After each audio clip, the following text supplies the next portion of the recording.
Channel के सभी दर्शकों को नमस्कार, जय श्री कृष्ण, प्रणाम। आज का इस वीडियो का प्रारंभ करने से पूर्व ही हम आपको बता दें, सप्तम भाव के बारे में हम आपके साथ चर्चा करेंगे और सप्तम भाव किन विषयों का द्योतक है उसकी चर्चा करेंगे। सप्तम भाव ज्योतिष में काम, मदन, विलास, भोग, प्रियता और व्यापार, संयुक्त व्यापार, पार्टनरशिप जिसको कहते हैं, नानी का घर, पत्नी का घर, गुप्तांग इत्यादि का होता है। जितना रसीला ये घर है उतना ही सावधानी वाला भी है। जहां से हमें रस मिलता है हम वहीं से पीड़ित भी होते हैं। जहां से हमें सुख प्राप्ति की उम्मीद होती है वहीं से हमें दुख भी मिलता है। मेरे हिसाब से इस घर का बहुत बड़ा महत्व है और सत्य भी है। जन्म कुंडली में सप्तम बिल्कुल ठीक लग्न का विपरीत घर पड़ता है, बड़ा कसौटी वाला है। यहां पे बैठे हुए 9 ग्रहों में से 9 ग्रह जातक के जीवन में क्या परिणाम देंगे, इस विषय को बखूबी ध्यान से देखेंगे, क्योंकि योग और भोग दोनों की तरफ मोड़ता है ये घर। जब पत्नी प्रियतम से विछोह हो जाए तो आदमी को निरासक्ति भी हो जाती है और ये पुनः अध्यात्म जगत की तरफ मुड़ जाता है। यहीं से जीवन की मृत्यु और जीवन का सुख प्रारंभ होता है। इसलिए अगर जीवन साथी आपको बढ़िया मिल गया तो जीवन रसात्मक हो जाएगा। जीवन साथी अगर कड़वा मिल गया तो जीवन आपका रसातल में चला जाता है। इसलिए इसका बड़ा योगदान है हमारे जीवन में। ध्यानपूर्वक हमारे ज्योतिष जिज्ञासु समझेंगे इसे। प्रयास है मेरा कि आपको इसका एक एक चरण समझाने का प्रयत्न करूं। सप्तम भाव से बैठा हुआ ग्रह यहां पर आपके सीधे लग्न को देखेगा, लग्न को नीरस या रसात्मक बनाएगा। ठीक सप्तम भाव के बाद अष्टम घर का नंबर आएगा। इसकी चर्चा हम पुनः अगले वीडियो में आपके साथ करेंगे। कई जातक हमारे समझ में नहीं पा रहे हैं विषय को, तो वो हमें कमेंट में बोलते हैं कि थोड़ा आसानी से समझाइए। मुझे लगता है कि मैं बहुत सहज भाषा का प्रयोग कर रहा हूं। यदि इसमें भी आपको समझने में कठिन है तो आप ज्वाइन बटन में जा करके ज्वाइन कर लीजिएगा और ज्वाइन करके फिर आप मेंबरशिप ले लीजिएगा। तो आपके साथ में जब बहुत सारे दर्शक उसमें ज्वाइन करते हैं तो हम उसके साथ जुड़ करके उनको उनके प्रश्नों का उत्तर देने का प्रयास उनकी भाषा में अवश्य में वो करेंगे। चलिए, सप्तम घर में बैठा हुआ, यदि यहां हम सूर्य से प्रारंभ करते हैं। सप्तम भाव में सूर्य नीच का हो जाता है, चाहे वो मेष का हो। उच्चस्थ बैठा सप्तम स्थान पर सूर्य जैसे दीपक जलता हुआ पानी के किसी छोर पर या मध्य जल की क्षितिज पर बैठा हो, लेकिन वह प्रकाश आकाश पे नहीं दे पाता। हाँ, ऐसे में जीवन साथी जरूर प्रकाश देता है। इसका मतलब यदि आपका सूर्य यहाँ पर उच्च का है तो आपका जीवन साथी आपसे अच्छी योग्यता वाला, उच्च कोटि का, समझदार व्यक्ति होगा। या पुरुष स्त्री का भेद आप जन्म कुंडली के हिसाब से स्वयं देख सकते हैं। यदि आप स्त्री हैं तो आपका पति और यदि आप पुरुष हैं तो आपकी पत्नी। अगर सूर्य नीच का हो गया तो फिर आपको जीने में कठिनाई आएगी। जीने को तो सब जीते ही हैं, समझौता होता है। एक होता है साथ, तो साथी समझौतावादी हो सकता है। सप्तम भाव में बैठा हुआ सूर्य जातक के जीवन में उसके जीवन साथी के साथ बढ़िया प्रदर्शन तो नहीं कर पाएगा। सप्तम भाव में यहां कोई हम पार्टिकुलर राशि नहीं ले रहे हैं। सूर्य चूंकि लग्न का कारक है और लग्न का कारक ग्रह सप्तम स्थान जो कि भोग भूमि है वहां पर सूर्य बैठेगा तो जातक में कामांधता देगा, कलंक देगा, क्योंकि जो योग्य है, जो योग दायक ग्रह है वो भोग में बैठ जाएगा तो भोग भाव पे बैठ करके स्वयं कलंकित हो जाएगा। मेरा विचार है वो मैं आपको दे रहा हूं। हो सकता है कि आपकी जन्म कुंडली में ऐसी स्थिति हो परंतु आपके जीवन में ऐसा ना हो, परंतु प्रायः ऐसा होता है। अब नहीं है अगर आपके जीवन कुंडली में, जन्म कुंडली में ऐसा, तो इसका मतलब है कि आपके सूर्य पे किसी अच्छे ग्रह की दृष्टि इत्यादि हो सकती है, मिश्रित फल मिलेगा।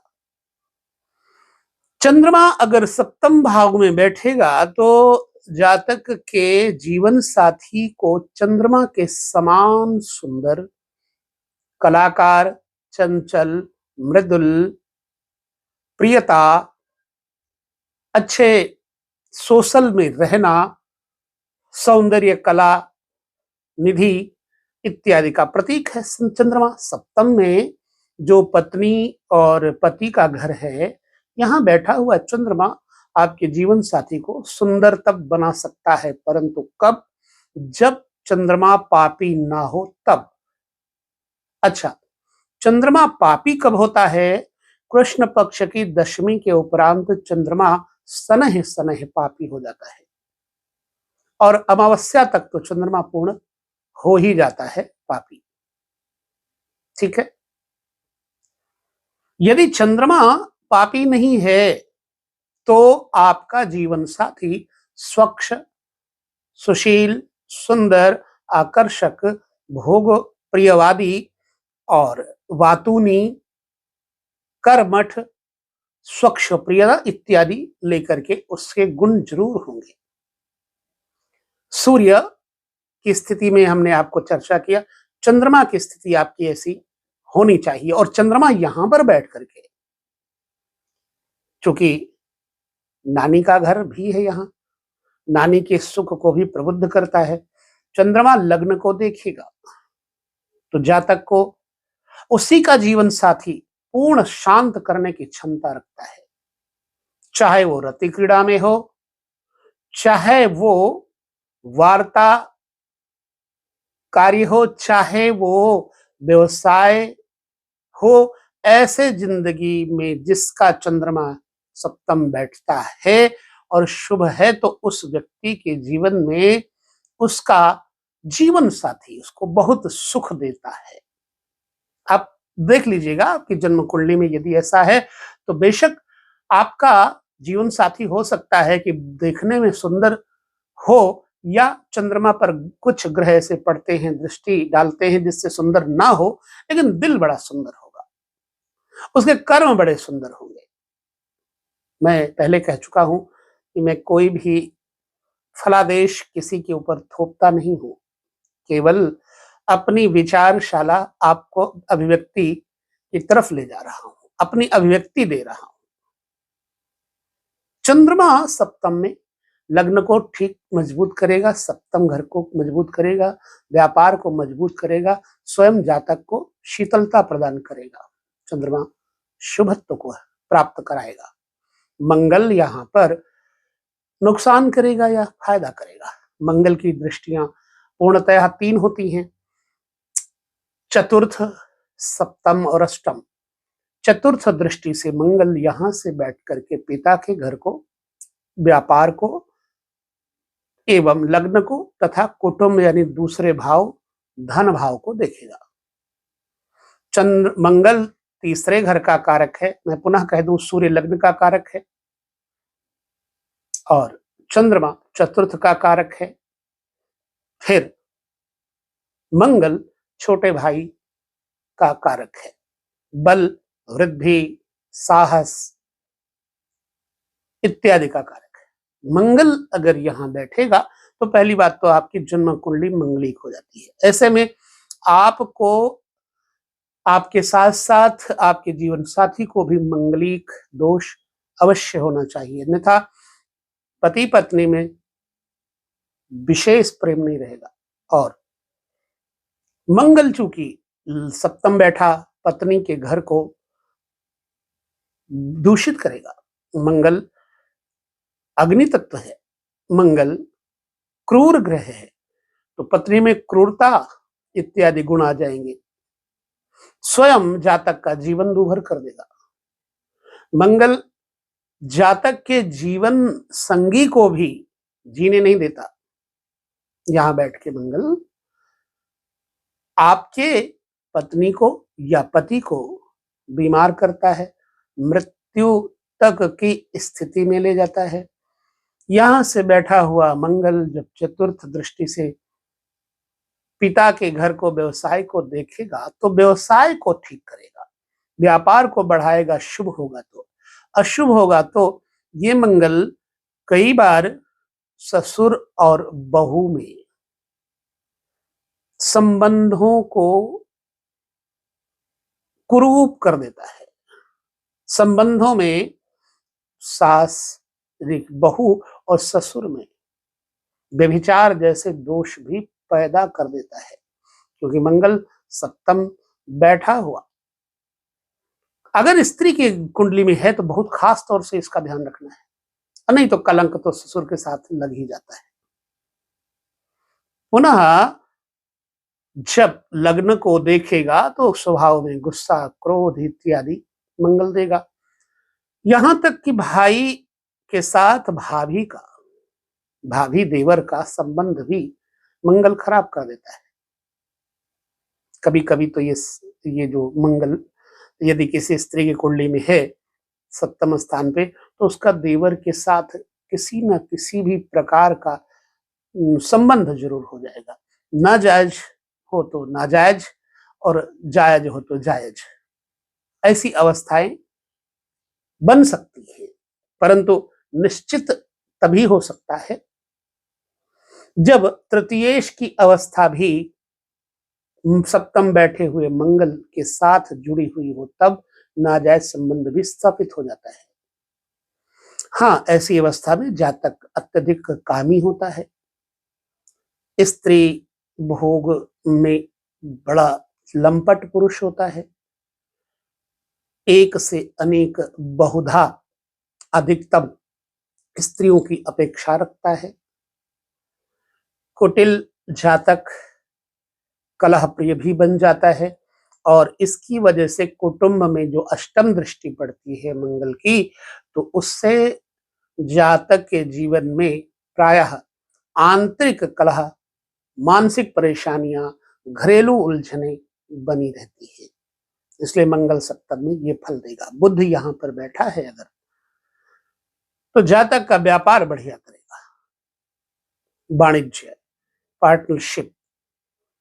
पुनः जातक के जीवन में जातक के जीवन साथी का तालमेल युक्त रहेगा। हास्य, विनोद भरा, मधुर, आर्टिस्ट जातक का जीवन साथी होगा। चाहे लेखन, वाचन, शिल्प, कोई भी कला उसके अंदर जरूर होगी।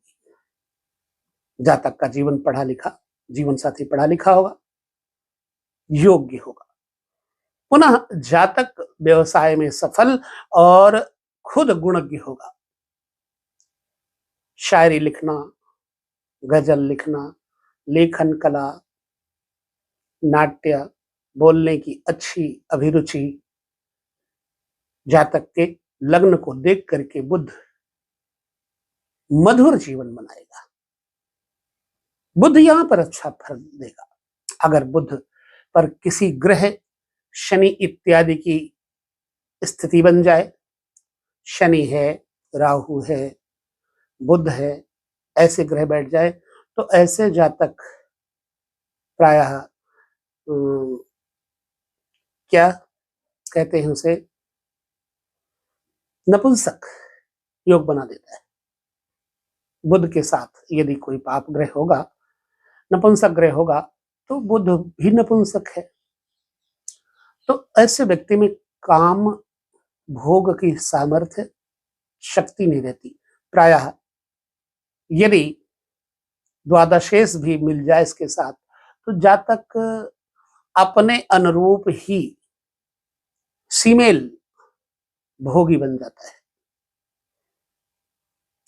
अच्छा, यहां पर यदि बृहस्पति बैठ जाएं तो देवगुरु बृहस्पति यहां जातक के जीवन में क्या प्रतिफल देंगे?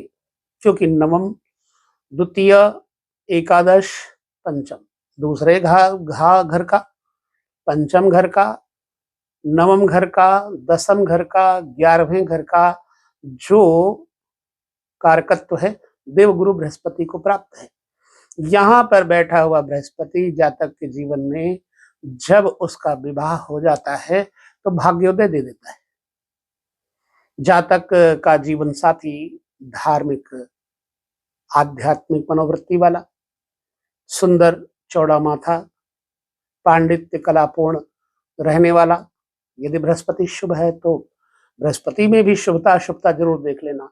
वक्र, कोई भी शुभ ग्रह यदि वक्री है तो उसका प्रतिफल बहुत अच्छा नहीं कहूंगा मैं। अशुभ ग्रह यदि वक्री है तो उसका फल भी उसके अनुरूप कुछ भिन्न हो जाता है। हालांकि वक्री ग्रह बलयुक्त होते हैं।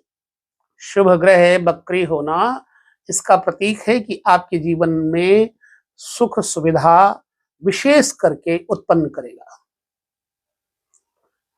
अब बृहस्पति यदि यहां पर मकर इत्यादि का होगा तो जातक को झूठा, दंभी, पाखंडी, दिखावटी प्रिय बनाएगा। बृहस्पति यहां पर कर्क इत्यादि का होगा, स्वगृही होगा, तो जातक अगर स्वगृही हुआ धनु, मीन इत्यादि का, तो भी जातक पाखंडी ही होता है। संतान का अभाव भी बच जाता है। यदि कर्क इत्यादि का है तो देवगुरु बृहस्पति आपके जीवन में आनंद, प्रमोद, व्यापार, सोना चांदी, कपड़ा, हीरा मोती पुनः आपके जीवन को सुखद बनाएगा। भाई बंधुओं के साथ, कुटुंबियों के साथ आपका रहन सहन बढ़िया उच्च स्तर का पैदा होगा। जीवन साथी आने के उपरांत और अधिक, मेरा विचार है। अब शुक्र यहां पर चूंकि भोग स्थान का स्वामी कारक तत्व शुक्र के पास है, तो अगर ये शुक्र सप्तम घर में होगा तो जातक अत्यधिक कामी होता है। ऐसा हमारे शास्त्र कहते हैं। काम एक स्वाभाविक अभिरुचि है। बच्चा पैदा होता है तब भी आप यदि उसके उस अंग में थोड़ा हाथ लगा कर देखें तो जन्म से ही बच्चे का वो अंग अपने आप में एक्टिव हो जाता है ना। तो ऐसा प्रभाव है कामदेव का। इसलिए अगर शुक्र सप्तम बैठे हैं तो जातक कोई भी हो भोग प्रिय होगा। अवसरवादी है या नहीं, ईश्वरवादी कम होगा, भोगी जरूर होता है। व्यापार, सौंदर्य प्रिय, और जैसे कॉस्मेटिक्स इत्यादि है, रेडीमेड गारमेंट्स है, चांदी है, शंख है, सीप है, मोती है, दूध है, दही है, घी है, इनका व्यापार, तरल पदार्थों का व्यापार, सेंट इत्यादि का व्यापार करने वाला जातक होता है और बिजनेस में इसको सफलता अच्छी मिलती है। जीवन साथी सुंदर, भोग युक्त मिलता है और जातक का स्वयं का स्वरूप भी सुंदर बना देता है। सप्तम में बैठा हुआ शुक्र अभिमानी जरूर बनाता है जातक को। ज्ञानी बने न बने पर अभिमानी जरूर बन जाता है। इसको इसकी प्रशंसा बड़ी प्रिय लगती है। यहां पर बैठे हुए शनिदेव यदि उच्च के हैं, तुला में उच्च के होते हैं शनि, व्यापार, बिजनेस, मोटर गाड़ी, वाहनों का, ट्रांसपोर्टिंग का, ज्यादातर देश विदेश, एक्सपोर्ट इंपोर्ट का जातक होगा व्यापारी। और ज्यादातर अधिकतर अपने आप में अकेला ही व्यापार करता है, नौकर चाकर इसके पास बहुत होते हैं। सप्तम में बैठा हुआ शनि जातक के जीवन में ज्यादातर उसके जीवन साथी के साथ रहने का अवसर नहीं देगा। लग्न को देखेगा जातक खूंखार और सुदृढ़ स्थिति वाला, मजबूत स्थिति वाला, अपने सिद्धांतों को सही मानने वाला, एवं मातृ पक्ष को शनि सप्तम में बैठा हुआ थोड़ा दुर्बल कर देता है, क्योंकि दसम दृष्टि से शनि यहां से बैठ करके सुख भाव को देखता है। यदि शनि उच्च के हैं तो फिर लाभ देंगे, नीच के हैं तो मात्र सुख की हानि करेंगे, वाहन सुख की हानि करेंगे, पत्नी सुख की हानि करेंगे, भोग सुख की हानि करेंगे। और ज्यादातर कभी शनि पर अगर बुद्धि इत्यादि की दृष्टि पड़ जाए तो फिर पुनः वही नपुंसकता दे देंगे, पिता के हानि देंगे, क्योंकि यहां से बैठे हुए शनिदेव तीसरी दृष्टि से भाग्य को देखेंगे। भाग्य भाव भी पिता का भाव है, वहां पर बैठे हुए शनिदेव पिता की हानि करेंगे। परंतु ऐसे जातक को धीरे धीरे अध्यात्म में रुचि हो जाती है, वैराग्य हो जाता है। अच्छा, यहां पर राहु बैठेंगे अगर तो क्या प्रतिफल देंगे? राहु शनिवत होते हैं, राहु का स्वभाव बिल्कुल शनि की तरह है और केतु मंगल की तरह, इसलिए राहु को जो है शनिवत और केतु को कुजवत कहा गया है। कुज कहते हैं मंगल को। तो ठीक राहु यहां बैठेगा तो जातक के जीवन साथी को कुरूप भी बनाता है, आलसी भी बनाता है, दुर्गंधित बनाता है, म्लेच्छ ग्रह है। सुंदर की गारंटी नहीं है, सुंदर होगा जातक, लेकिन वो जो है शुभ है या अशुभ, ये राहु की कंडीशन पर डिपेंड करता है। राहु वृष में, कन्या में, मिथुन में शुभ फल देते हैं। अगर इन राशियों में है तो जीवन साथी बढ़िया होगा, गैर राशियों में होंगे तो जीवन साथी लड़ाकू होगा, असभ्य होगा, स्वयं जातक को सिर पे चोट, पेट में दर्द इत्यादि देगा, गुप्तांग इत्यादि के रोग देगा। राहु सप्तम बैठा होगा तो आपके बवासीर, भगंदर जैसी शिकायतें अंदर आने लग जाएंगी। राहु उड़ान भरवाता है, कल्पना शक्ति के साथ साथ जीवन में बड़ी ऊंची संकल्प शक्ति देता है। यहां से बैठे हुए राहु की दृष्टि पंचम दृष्टि से बड़े भाई को और सप्तम दृष्टि से लग्न को, नवम दृष्टि से छोटे भाइयों को, कुल मिलाकर के राहु बड़े भाई और छोटे भाई इत्यादि को दूर करता है, चाहे वो खुद दूर हो जाए, चाहे आप दूर हो जाएं। मेरा मतलब सिर्फ मेरा अपना सिद्धांत वो है, आप अपने ऊपर लागू करते हैं या नहीं करते हैं, इसकी कोई हमें शिकायत नहीं है। मैं बोलना, अपनी बात कहना है। आपको इसके प्रति कोई टिप्पणी देना हो तो जरूर दे सकते हैं। केतु यहां पर ठीक राहु की भांति ही इतनी दृष्टि वाला होता है। केतु धड़ के हिस्से को कहते हैं। अच्छा, इसमें जातक का जीवन साथी मोटा हो जाता है, उभरा हुआ पेट, दांत, आंख, सब कुछ बड़ा। केतु व्यवसाय को, राहु हो या केतु हो, बिजनेस व्यवसाय को पार्टनरशिप में लाभ नहीं देने देगा। अभद्र भाषा का प्रयोग करना, सुस्पष्ट नहीं अस्पष्ट भाषा का प्रयोग करना, मन की मलिनता को रखे रखना केतु का स्वभाव है। पुनः यही रोग, यही परेशानियां सप्तम में बैठे हुए राहु की भांति केतु देगा, निश्चित बात है। अब ये बात है, केतु पूर्व जन्म के कर्म को जरूर दर्शाता है। तो अगर सप्तम स्थान में केतु बैठा होगा तो इसका मतलब है उसका जीवन साथी जो उसके साथ व्यवहार कर रहा है, उस व्यवहार से जातक संतुष्ट तो नहीं होगा, पर झेलना पड़ेगा। ऐसे में जातक कलंकी भी होगा। केतु सप्तम बैठे, चाहे राहु सप्तम बैठे, जीवन को कलंकित करेगा। काम भाव, वासना भाव, विषय, इनकी तरफ इनका मन अधिकतर आकर्षित होगा और तरह तरह के शरीरों की इसको ऐषणा होगी, इच्छा होगी कि मुझे तरह तरह के शरीरों के साथ खेलने का अवसर मिले। आई थिंक केतु तीसरी पंचम, सप्तम और नवम दृष्टि से वही बड़े भाई, लग्न और छोटे भाई के घर को देखता है, लिहाजा कौटुंबिक कलह, आंतर कलह जरूर बनाए रखेगा। केतु के स्वभाव के साथ साथ नौ ग्रहों की ये हमारी जो फलादेश की वीडियो है पूर्ण होती यहाँ पर। अच्छा, हम ये वीडियो इसलिए दे रहे हैं कि आपको यहाँ पर बैठ करके ग्रहों का, यहाँ के भावों का थोड़ा अनुभव हो जाए। उसके बाद फिर हम क्रम वाइज आपके प्रश्नों के अनुसार आपका उत्तर भी देंगे। बहुत सारे लोगों के प्रश्नों के उत्तर अभी हम दे नहीं पा रहे हैं, परंतु हम देंगे जरूर समय के अभाव में। वीडियो इतना ही, उसके बाद हम पुनः चर्चा करेंगे और विषय में अष्टम स्थान की चर्चा करेंगे। सभी ग्रहों पर इजाजत चाहिए, चलेंगे, पुनः मिलेंगे अगले वीडियो तक। प्रतीक्षा करें। नमस्कार, जय श्री कृष्ण, प्रणाम।